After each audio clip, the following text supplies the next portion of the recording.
بسم الله الرحمن الرحیم. نن زموږ د علم الصرف اتلسم درس دی.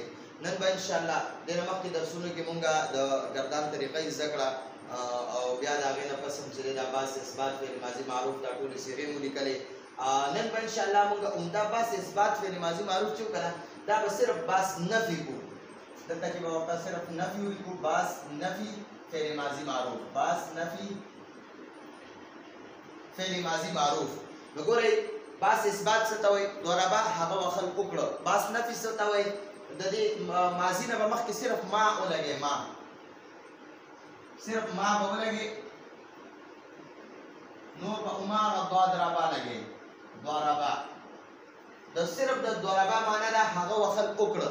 د ما ضربه معنا ده هغه وخل ونه کړه. نو دې ته هغه وخل وکړه دې ته اثبات وایي. هغه وخل ونه کړه دې ته نفي وایي. باس نفي فعل ماضي معروف څه ته وایي؟ چې هغې کې کار نه وي شوی. او باس اثبات څه ته وایي؟ چې هغې کې کار شوی دی.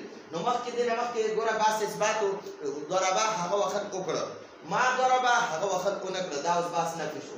نو ما ضربه هغه یو مذکر غایب هغه یو مذکر غایب وخل ونه کړه په تېره شوې زمانه کې. ما ضربه هغه دوه مذکر غایب وخل ونه کړه په تېره شوې زمانه کې. ما ضربو هغه ټول مذکر غایب وخل ونه کړه په تېره شوې زمانه کې. اوس غایب مؤنث ته راشي جي. ما ضربت هغه یو مؤنث غایب وخل ونه کړه په تېره شوې زمانه کې. ما ضربت هغه دوه مؤنث غایب وخل ونه کړه په تېره شوې زمانه کې. ما ضربنا هغه ټول مؤنث غایب وخل ونه کړه په تېره شوې زمانه کې. ما ضربتا تا وخل ونه کړه په تېره شوې زمانه کې. ما ضربتما تاسو دواړه وخل ونه کړه په تېره شوې زمانه کې. ما ضربتم تاسو ټول وخل ونه کړه په تېره شوې زمانه کې. اوس مؤنث حاصل راشي. ضربتی معنا تا وخل وکړه. ما ضربتم معنا تا وخل ونه کړه. ضربتما معنا تاسو دواړه وخل وکړه. ما ضربتما معنا تاسو دواړه وخل ونه کړه. ضربتن معنا تاسو ټول وخل وکړه. ما ضربتن معنا تاسو ټول وخل ونه کړه.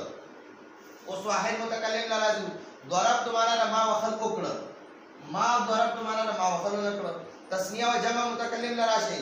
ضربنا معنا موږ وخل وکړه او ما ضربنا معنا موږ وخل ونه کړه.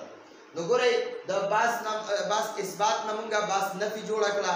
خو په اسانه طریقه صرف د فعل ماضي نه مخکې ما ولګوه دا باس نفي شولی دي.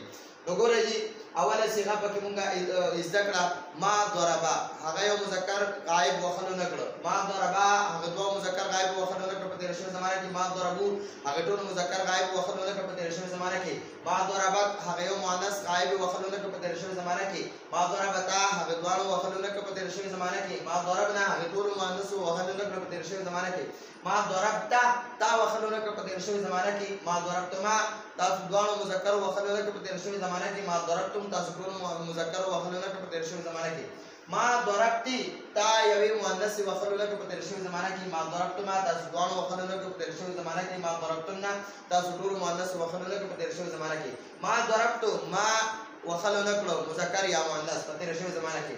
ما ضربنا موږ دوه یا ټولو مذکر یا مؤنث وخل ونه کړه په تېره شوې زمانه کې. نو دا هم په داسې انداز کې یادو چې په دې کې مونږه ادرېږو. ما ضربه ما ضربا ما ضربو ما ضربت ما ضربتا ما ضربنا ما ضربت ما ضربتما ما ضربت ما ضربتي ما ضربتما ما ضربتن ما ضربت ما ضربنا. ما ضرب ما ضربا ما ضربو ما ضربت ما ضربتا ما ضربنا ما ضربت ما ضربتما ما ضربت ما ضربتي ما ضربتما ما ضربتن ما ضربت ما ضربنا. په دې ترتیب باندې به ان شاء الله ګردانونه یادوي. نو بیا به ان شاء الله ټول عمر به درته قرآن حدیث فقه هر څه به درته عربي به درته ټوله اسانه وي. او کله پکې انخلو نو د هغې مطلب دا دی په ګردان کې د انخطو مطلب دا دی چې را ګردان دې یاد کړی نه دی. نو ګردان به صحیح طریقې سره یادو. دا زمونږ د نن ورځې درس و. راتلونکي درس پورې اجازت غواړو. هذا هو البرهان والله اعلم.